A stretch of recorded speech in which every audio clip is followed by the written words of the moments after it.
estado de amor por uma mulher, ele procura agradá-la e procura estar pertinho dela a todo momento. Quando você tem um amigo que você gosta, você procura estar pertinho dele a todo momento, porque a boa amizade te faz bem, um bom relacionamento te faz bem. E hoje, querido, ainda não comecei a pregar, mas já falando um pouquinho desta mensagem, querido, eu quero intitular como tema: íntimo de Deus. Íntimo de Deus, querido. E a palavra intimidade, aleluia, eu imagino Enoque, pastora Neuza, traçando e narrando a sua intimidade para Deus. Deus, nós somos amigos. O Senhor sabe como foi meu dia hoje. Fui para a plantação, essa foi a minha rotina. Plantei aipim, plantei quiabo.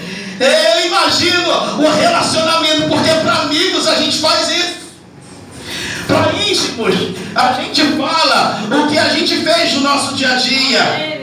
Para íntimos, a gente costuma até dizer que está acontecendo na nossa intimidade. E agora eu percebo que o próprio Enoque, ele começa a andar tanto com Deus. Ele se revela uma pessoa tão íntima de Deus, que agora já não está mais convivendo na terra. Deus vira para esse cabra, quero eu tipificar e falar: Enoque, olha só, a terra não é mais o teu lugar, vem para pertinho de mim.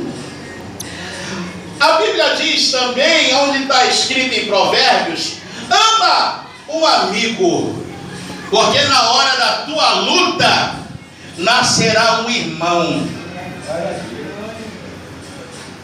Ama um amigo, porque na hora da sua adversidade, na hora da angústia, vai nascer uma irmandade, uma amizade.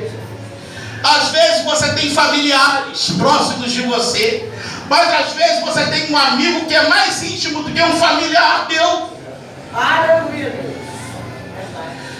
E consegue ter mais intimidade acerca da sua vida pessoal. Você vê que havia uma decadência na história de Lameque, da descendência de Caim. Mas agora na descendência de Abel, Deus deu, na descendência de Adão, Deus deu um outro filho para Adão, para ficar no lugar de Abel, que era Enos.